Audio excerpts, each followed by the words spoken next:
प्रिय विद्यार्थियों, नमस्कार। मैं चंद्रशेखर और आप देख रहे हैं सीके हिंदी वर्ल्ड।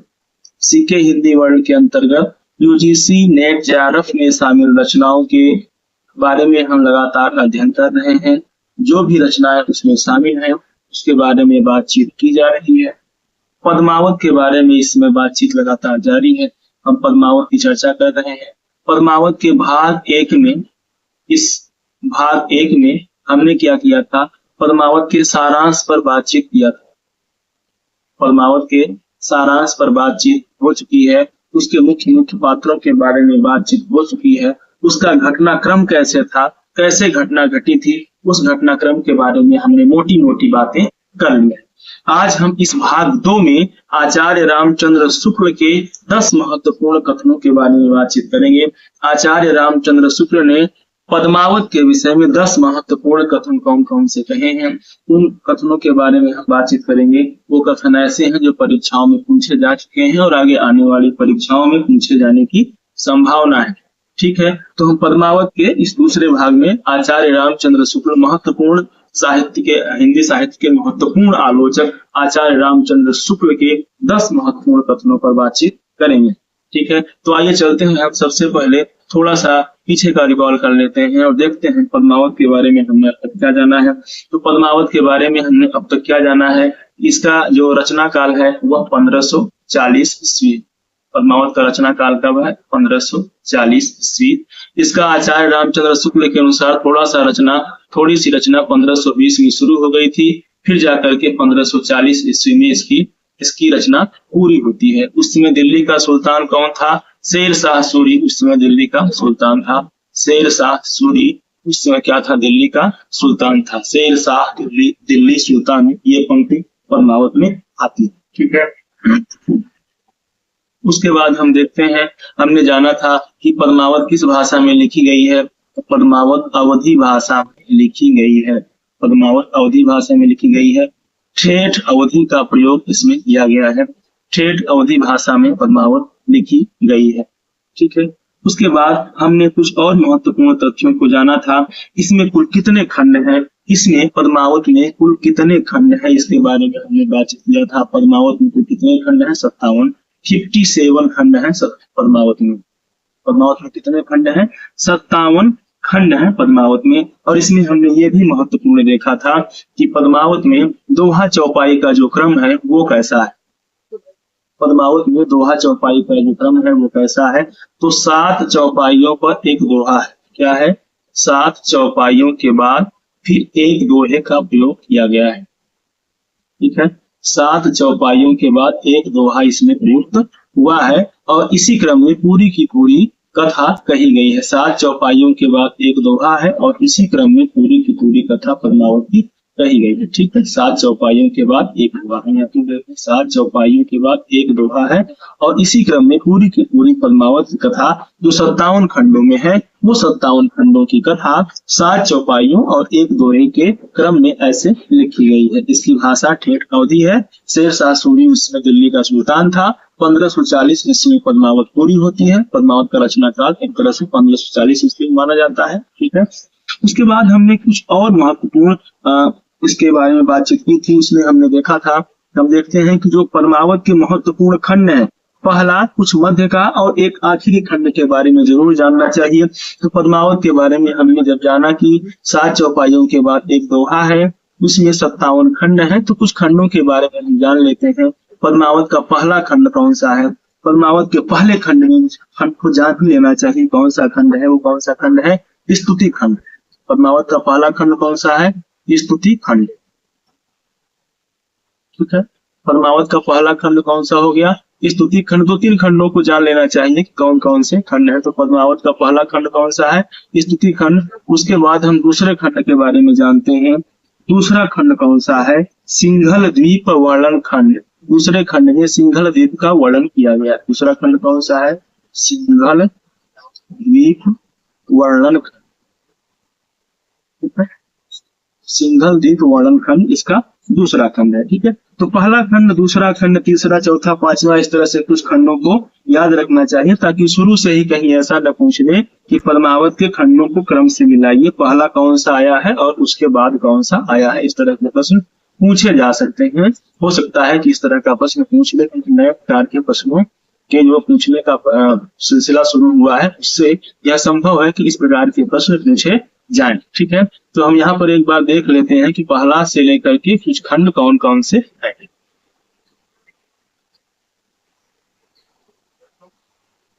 तो हम देख लेते हैं पद्मावत के खंड। तो यहाँ देख लेते हैं पहला खंड कौन सा है, पद्मावत का पहला खंड कौन सा है। पद्मावत का पहला खंड है स्तुति खंड। पद्मावत का पहला खंड कौन सा है, स्तुति खंड। इसको नोट कर लें, पद्मावत का पहला खंड कौन सा है, स्तुति खंड। पद्मावत का पहला खंड कौन सा है, स्तुति खंड। उसके बाद पद्मावत का जो दूसरा खंड है वो कौन सा खंड है, सिंघल द्वीप वर्णन खंड। दूसरा खंड है सिंघल द्वीप वर्णन खंड।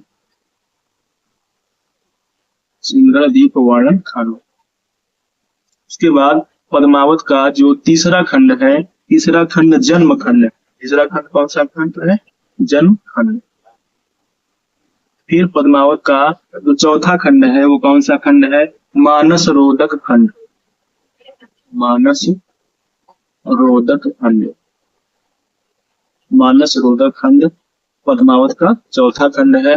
उसके बाद पद्मावत का जो पांचवा खंड है वो कौन सा खंड है, सुआ खंड। पद्मावत का पांचवा खंड कौन सा है, सुआ खंड। इसके बाद छठवां खंड कौन सा है, रत्नसेन जन्म खंड। ठीक है, रत्नसेन जन्म खंड। ठीक है, रत्नसेन जन्म खंड छठवां खंड है। इसी प्रकार से इसका वर्णन होता जाता है 57वें खंड तक। 57वां खंड आता है। इसमें बीच में जो 10वां खंड है, 10वां खंड हम देखते हैं नख सिख खंड है। छठवां, सातवां, आठवां, नौवां, फिर 10वां खंड हम देखते हैं। तो कौन सा खंड है, नख सिख खंड। कौन सा खंड है, नख सिख खंड। इसी प्रकार जब हम आगे चलते चले जाते हैं तो जो सिलेबस में शामिल है नागमती वियोग खंड, वह कौन सा खंड है, तो नागमती वियोग खंड कौन सा खंड है, 30वां खंड है जो हमारे सिलेबस में, नेट के सिलेबस में शामिल है। 30वां खंड कौन सा है, नागमती वियोग खंड। नागमती वियोग खंड, यह 30वां खंड है, नागमती वियोग खंड। यह कौन सा खंड है, 30वां खंड है, नागमती वियोग खंड पद्मावत का तीसरा खंड है। और यही हिंदी साहित्य की अमूल्य निधि है। आचार्य रामचंद्र शुक्ल के अनुसार नागमती का वियोग खंड हिंदी साहित्य की अमूल्य निधि है। यह बहुत ही महत्वपूर्ण है। और इसमें हम देखते हैं कि नागमती वियोग खंड में ही 12 मासा का वर्णन है। नागमती वियोग खंड में किसका वर्णन है, 12 मासा का वर्णन है। पद्मावत के अंतर्गत कहां पर नागमती के भी कहां पर 12 मासा का वर्णन है, तो पद्मावत के अंतर्गत जो नागमती का वियोग खंड है उसी में 12 मासा का वर्णन है। ये बहुत इंपॉर्टेंट प्रश्न, वेरी वेरी इंपॉर्टेंट है, बहुत महत्वपूर्ण है। पद्मावत के अंतर्गत 12 मासा का वर्णन कहाँ पर है, तो पद्मावत के अंतर्गत 12 मासा का वर्णन कहाँ पर है, नागमती वियोग खंड। ठीक है, और इसके पहले 30वें खंड जो नागमती वियोग खंड है, इसके पहले जस्ट 29 जो 29वां खंड है, 29वें खंड का नाम है खड ऋतु वर्णन खंड। क्या नाम है, खड ऋतु वर्णन खंड। खड ऋतु वर्णन खंड ये 29वां खंड है। खड ऋतु वर्णन खंड के बाद नागमती वियोग खंड आता है। नागमती वियोग खंड में ही 12 मासा का वर्णन है। एक और बहुत महत्वपूर्ण बात जो ध्यान देने योग्य है, जो परीक्षाओं में पूछी जा सकती है, यह इंपॉर्टेंट प्रश्न ये बनता है कि आप ये बताइए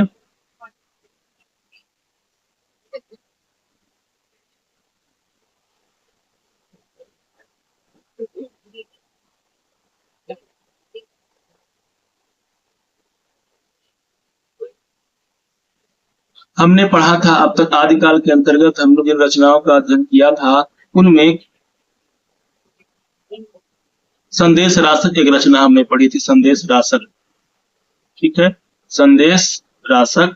और उसके बाद हमने एक और रचना पढ़ी थी, बहुत महत्वपूर्ण रचना, पृथ्वीराज रासो। कौन सी रचना पढ़ी थी? पृथ्वीराज रासो, ठीक है। इन दोनों रचनाओं को पढ़ते हुए हमने देखा था कि इसमें खड ऋतु वर्णन का प्रसंग है। इसमें कौन से प्रसंग का वर्णन है? खड ऋतु वर्णन, खड ऋतु वर्णन का प्रसंग इन दोनों रचनाओं में मिलता है। परंतु ध्यान देने वाली बात यह है कि खड ऋतु वर्णन के प्रसंग के होने के बाद भी इन दोनों रचनाओं में 12 मासा का वर्णन नहीं मिलता है। जो इम्पोर्टेंट बात है वो ये है कि 12 मासा का वर्णन, 12 मासा का वर्णन, 12 मासा का वर्णन पद्मावत की तरह नहीं मिलता है, पद्मावत की तरह नहीं मिलता है। बहुत इंपॉर्टेंट प्रश्न है, क्योंकि खड ऋतु का वर्णन संदेश राशक और पृथ्वीराज रासो दोनों में है, परंतु 12 मासा का वर्णन नहीं है।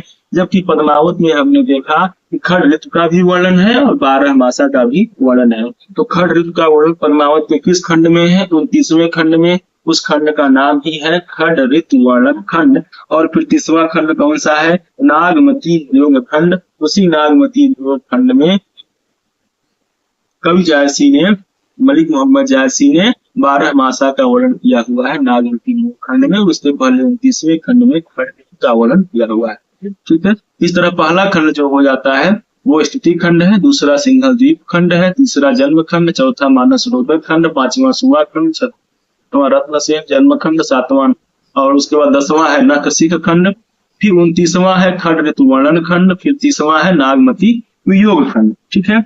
और सबसे अंतिम में जो खंड आता है, सबसे अंतिम में पद्मावती नागमती सती खंड। सबसे अंतिम में जो खंड आता है, सबसे अंतिम में खंड कौन सा आता है? 57वां खंड।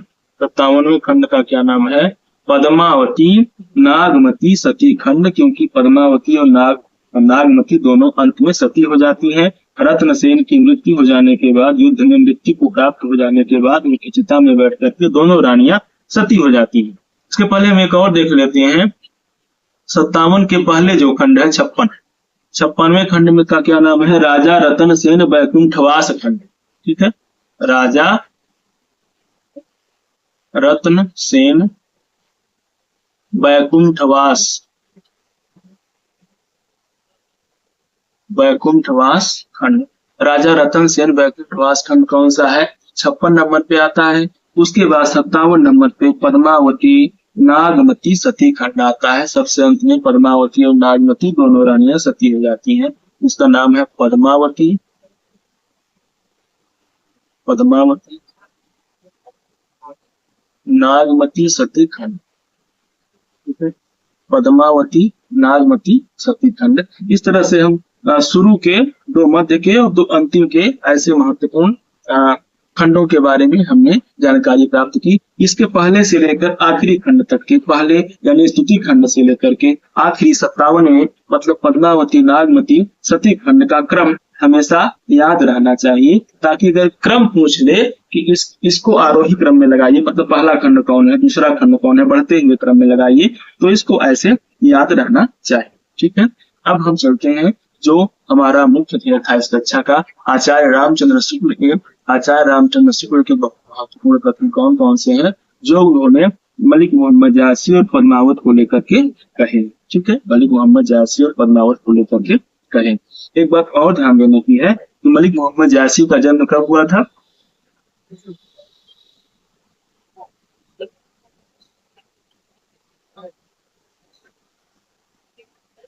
जायसी का जन्म कब हुआ था? जायसी का जन्म हुआ था बच्चन सिंह के अनुसार 1464 ईस्वी में, और मृत्यु कब हुई थी? 1542 ईस्वी में।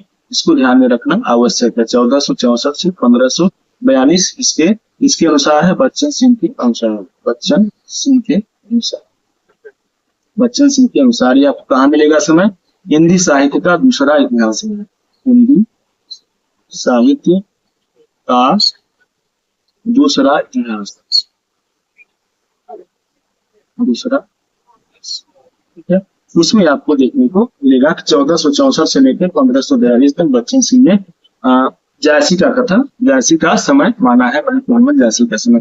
अब हम पहला कथन देख लेते हैं जो आचार्य रामचंद्र, इसमें सारे के सारे कथन मैंने आचार्य रामचंद्र शुक्ल के ही दिए हुए हैं। आप जैसी ग्रंथावली पढ़ेंगे उसकी भूमिका में ही आचार्य रामचंद्र शुक्ल ने ये सारे कथन लिखे हैं, वही जानकारी कथन लिखे हैं, जिससे ये कथन परीक्षा में पूछे भी जा सकते हैं। और उसके बाद इस इन कथनों के माध्यम से हम जायसी की पद्मावत को भी ठीक तरह से समझ पाएंगे, इसलिए इन कथनों का अध्ययन विशेष रूप से आवश्यक है। ठीक है, तब हम पहले कथन को लेते हैं। रामचंद्र शुक्ल जी लिखते हैं, कबीर ने केवल भिन्न प्रतीत होती हुई परोक्ष सत्ता की एकता का आभास दिया था, प्रत्यक्ष जीवन की एकता का दृश्य सामने रखने की आवश्यकता बनी थी, वह जायसी के द्वारा पूरी हुई। आचार्य रामचंद्र शुक्ल ने उधर जब जायसी के बारे में लिखते हैं, जब परमावत के बारे में रामचंद्र शुक्ल जी लिखते हैं, तो आदिकाल से आती हुई पूरी परंपरा को समेटते हुए वो जायसी के परमावत का अध्ययन करते हैं। बीच में वो कबीर को लाते हैं, बीच में नाथपंथी योगियों को लेकर आते हैं, बीच में गोरखनाथ को लेकर आते हैं, बीच में जो योगी बौद्ध हैं उनको भी लेकर के आते हैं। उनकी परंपरा का अनुशीलन करने के बाद वो पद्मावत तक पहुंचते हैं, और उसी क्रम में वो रामचंद्र शुक्ल जी कबीर को शामिल करते हुए कह रहे हैं कि कबीर ने केवल भिन्न प्रतीत होती हुई परोक्ष सत्ता की एकता का आभास दिया था, परंतु प्रत्यक्ष जीवन की एकता का दृश्य सामने रखने की आवश्यकता थी, वह जायसी के द्वारा पूरी हुई। यह बहुत महत्वपूर्ण कथन आचार्य रामचंद्र शुक्ल जी ने कहा है। यह पूछा जाता है कि यह कथन किसका है, तो यह कथन आचार्य रामचंद्र शुक्ल का है।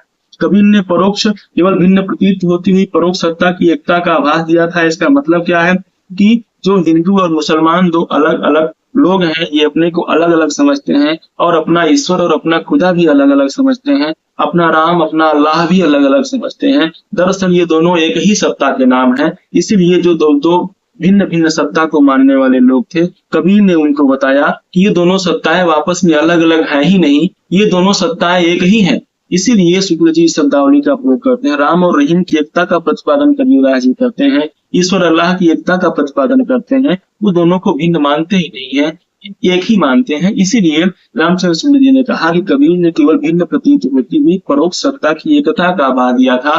वो सत्ता जो हमें दिखाई नहीं दे रही है, जो लोग उनको दो और अलग अलग मानते हैं, अनेक मानते हैं, कबीरदास जी ने उसको एक ही माना, उसकी एकता का आभास दिया था।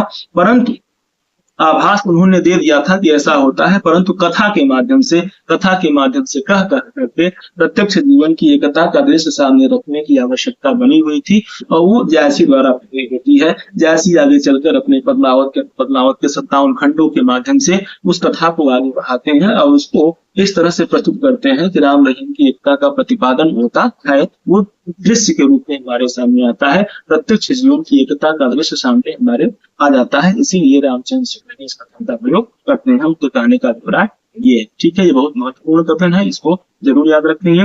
कबीर का जन्म कब हुआ था, इसको भी याद रखिएगा। पिछली कक्षा में बताया था, हम जब शुरू कर रहे थे, कबीर का जन्म कब हुआ था, 1398 ईस्वी में। जायसी का कब हुआ, 1464। ठीक है, इनके बीच की दूरी भी समय के हिसाब से देखते रहिए। ठीक है, पहले कबीरदास जी हुए थे, फिर जायसी हुए। आगे देख दूसरा कथन, जायसी साधारण मुसलमान फकीरों के समान नहीं थे, वे सच्चे जिज्ञासु थे और हर एक मत के साधु महात्माओं से मिलते जुलते रहते थे और उनकी बातें सुना करते थे। सूफी तो वे थे ही। ठीक है, जायसी के बारे में रामचंद्र शुक्ल जी लिख रहे हैं कि वो साधारण मुसलमान फकीरों के समान नहीं थे। जैसे अन्य साधारण मुसलमान फकीर होते हैं, वैसे जायसी नहीं थे, वो अलग थे। इन लोगों से वो क्या थे, अलग थे। और वे सच्चे जिज्ञासु थे। वे क्या थे, सच्चे जिज्ञासु थे और हर एक मत के साधु महात्माओं से मिलते थे। जब हर एक मत के साधु महात्माओं से मिलते थे, उनकी बातें सुनते थे, तो उनके विचार में इस तरह के बातें आना स्वाभाविक है। इसलिए उन्होंने पद्मावत जैसे ग्रंथ को लिखा। सूफी तो वे थे। ठीक है, अगला कथन देखते हैं। ये सारे के सारे कथन आचार्य रामचंद्र शुक्ल के हवाले से बता रहा हूँ, सारे कथन रामचंद्र से लिखते हैं। आगे हम देखते हैं, जायसी बड़े भावुक भगवत भक्त थे। सिर्फ इतना ही पूछा जा सकता है कि यह कथन किसका है। जायसी बड़े भावुक भगवत भक्त थे, यह कथन किसका है। यह कथन किसका है, आचार्य रामचंद्र शुक्ल का। आचार्य रामचंद्र शुक्ल का यह कथन है। ठीक है, जायसी ग्रंथावली में यह कथन दिए गए हैं। जायसी ग्रंथावली।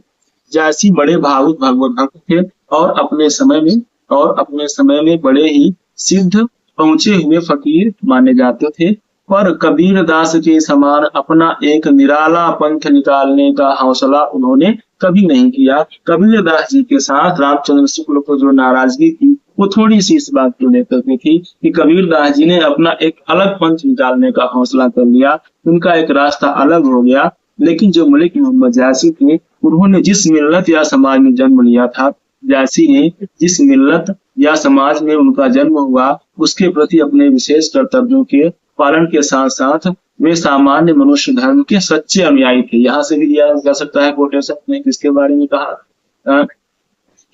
में कहा गया है और किसने कहा है। जिस मिल्लत या समाज में उनका जन्म हुआ, उसके प्रति अपने विशेष कर्तव्यों के पालन के साथ साथ वे सामान्य मनुष्य धर्म के सच्चे अनुयायी थे। इस कथन में वे से क्या अभिप्राय है, तो वे से अभिप्राय है जायसी से। रामचंद्र शुक्ल जायसी के बारे में यह बात कह रहे हैं। ठीक है, तो पूरा कथन ये हुआ, जायसी बड़े भावुक भगवत भक्त थे और अपने समय में बड़े ही सिद्ध पहुंचे हुए फकीर माने जाते थे। यहाँ पर माने जाते थे और पर कबीर दास के समान उन्होंने अपना एक निराला पंथ निकालने का हौसला कभी नहीं किया। मतलब कबीर दास जी ने जिस प्रकार से एक अलग पंथ अपना निकाल लिया, उसी प्रकार जायसी ने अपना एक अलग पंथ नहीं निकाला, बल्कि जिस मिल्लत या समाज में उनका जन्म हुआ था, वो जिस धर्म के अनुयायी थे उसको माना करते थे, उसको मानते थे विशेष रूप से, उसकी आलोचना नहीं की और उसी के अंदर रहते हुए, उसी की सीमा रेखा के अंदर रहते हुए वो सामान्य मनुष्य धर्म के सच्चे अनुयायी थे। ठीक है, तो ये आचार्य रामचंद्र शुक्ल का कथन है। आगे देखते हैं कि अगला कथन कौन सा है रामचंद्र शुक्ल जी का। रामचंद्र शुक्ल जी लिखते हैं कि कबीर विधि विरोधी थे और वे जायसी विधि पर आस्था रखने वाले थे। कबीर दास जी कैसे रचनाकार थे? कबीर विधि विरोधी थे। कबीर को विधि विरोधी मानने वाले आलोचक कौन है? आचार्य रामचंद्र शुक्ल। इंपॉर्टेंट है, सिर्फ इतना ही पूछ सकता है, कबीर को विधि विरोधी किसने कहा? आचार्य रामचंद्र शुक्ल जी ने। कबीर विधि विरोधी थे और वे यानी कौन? जायसी विधि पर आस्था रखने वाले थे। कबीर विधि विरोधी थे और जायसी विधि पर आस्था रखने वाले थे। कबीर लोक व्यवस्था का तिरस्कार करने वाले थे और वे यानी जायसी सम्मान करने वाले थे, पर कबीर को वे बड़ा साधक मानते। कबीर को जायसी स्वयं बड़ा साधक मानते थे, ऐसा रामचंद्र शुक्ल ने स्वयं लिखाया है, जैसा कि इन चौपाइयों से प्रकट होता है। ये चौपाई है, ना नारद तब रोई पुकारा, ना नारद तब रोई पुकारा, एक जुलाहे सो मैं हारा। और यहाँ पे एक जुलाहा कौन है? ये जुलाहा कबीर दास जी। जुलाहा कौन है? कबीर दास जी।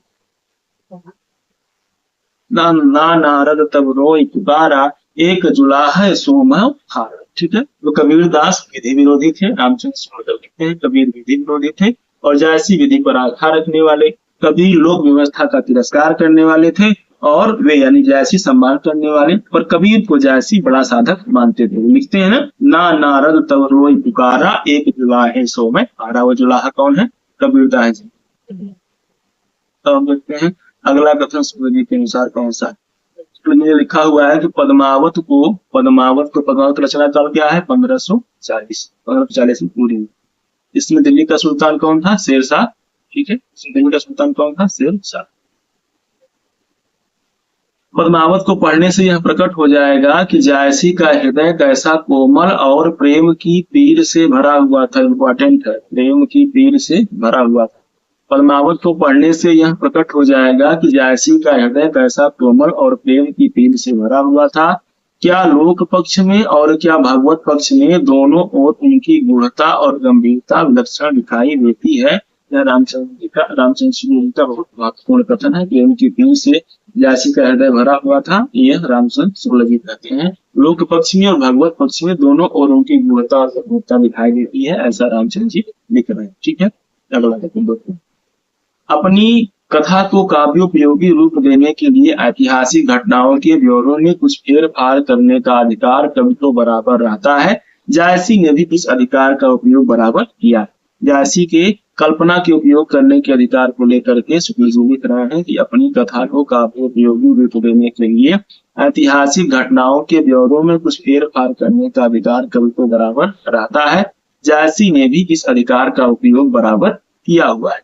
ठीक है। इसके बाद इस कथन के आगे रामचंद्र शुक्ल जी ने लगभग एक पैराग्राफ और लिखा हुआ है, जिसमें पद्मावत में कौन कौन से कल्पित प्रसंग हैं, कौन कौन से कल्पित प्रसंग हैं, कौन कौन से कल्पित पात्र हैं, उनको लेकर के रामचंद्र शुक्ल जी ने एक पैराग्राफ और लिखा है। और उसने ये दिखाने की चेष्टा की है कि जायसी ने अपने इस इन जो है काव्योपयोगी रूप देने के लिए ऐतिहासिक घटनाओं के ब्यौरे में जो फेरफार कर देने का अधिकार कवि को होता है, इस अधिकार का उपयोग जायसी ने बार बार किया है और कुछ कल्पित प्रसंगों को भी उसमें डाला है, कुछ कल्पित पात्रों को भी उसमें डाला हुआ है। ये शुक्ल जी बाकायदा उसमें कल्पित शब्द का प्रयोग करते हैं, दिखाते हैं।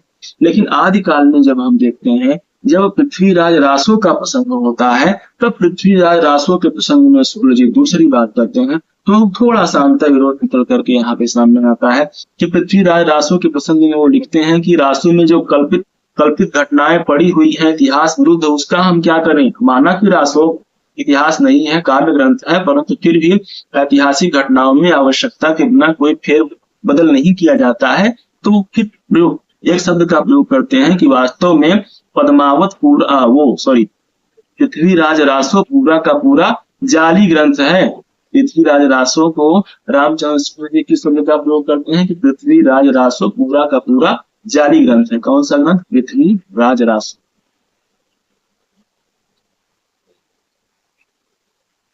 पृथ्वीराज रासो के लिए शुक्ल जी जाली ग्रंथ शब्द का प्रयोग करते हैं और वहां ये बताते हैं कि ऐतिहासिक घटनाओं में बिना किसी आवश्यकता के फेरबदल नहीं किया जाता। काल्पनिक घटनाएं जो इसमें भरे पड़े हैं उसके हिसाब से ये जाली ग्रंथ है। और उसकी भाषा शैली, भाषा को भी लेकर के शुक्ल जी थोड़ा सा दूसरी बात करते हैं। लेकिन यहाँ पर पद्मावत के बारे में, पद्मावत के प्रसंग में शुक्ल जी यह कहते हैं कि अपनी कथा को काव्योपयोगी रूप देने के लिए ऐतिहासिक घटनाओं के ब्यौरों में कुछ फेरफार करने का अधिकार कवि को रहता है और जायसी ने इस अधिकार का उपयोग बराबर किया है और प्रसंगों को भी घुसाया है, ताकि कथा का विन्यास, जिस कथा को वो कहना चाहते हैं, अपनी बात, अपनी थ्योरी को जो उसमें डालना चाहते हैं वो डाल सके।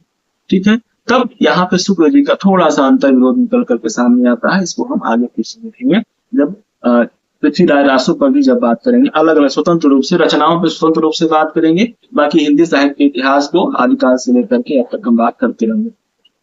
अगला देखते हैं शुक्ल जी ने अगला कथन क्या कहा है। जायसी के श्रृंगार में मानसिक पक्ष प्रधान है, शारीरिक गौड़। ठीक है, यह बहुत महत्वपूर्ण कथन है, पूछा जाता है। जायसी के श्रृंगार में मानसिक पक्ष प्रधान है, शारीरिक गौड़। यह कथन किसका है? यह कथन रामचंद्र शुक्ल। ठीक है, रामचंद्र शुक्ल जी कहते हैं कि जायसी के श्रृंगार में मानसिक पक्ष प्रधान है और शारीरिक पक्ष गौड़। ठीक है, अगला कथन देखते, आठवां कथन देखते हैं क्या लिखा है शुक्ल जी ने। जायसी का विरह वर्णन कहीं कहीं अत्यंत अत्युक्तिपूर्ण होने पर भी मजाक की हद तक नहीं पहुंचने पाया है और उसमें गांभीर्य बना हुआ है। ठीक है, रामचंद्र शुक्ल जी जायसी के विरह वर्णन को यह दिखाते हैं कि अत्यंत अत्युक्तिपूर्ण कहीं कहीं हो गया है जायसी का विरह वर्णन, लेकिन उसके बाद भी मजाक की हद तक नहीं पहुंचने पाया है। ठीक है, जैसे रीतिकाल के कुछ कवियों ने मजाक की हद तक विरह वर्णन पहुंचा दिया। शुक्ल जी यहाँ लिखते हैं कि मजाक की हद तक नहीं पहुंचने पाया है, उससे थोड़ा सा पीछे ही बना रहा और उसमें गंभीरता भी उसमें बनी रही। मजाक भी नहीं हो पाया और गंभीरता ही बनी रही है, लेकिन अत्युक्तिपूर्ण वर्णन भी हुआ। इन सबको समेट करके जायसी ने बहुत अच्छे से लिखा हुआ है।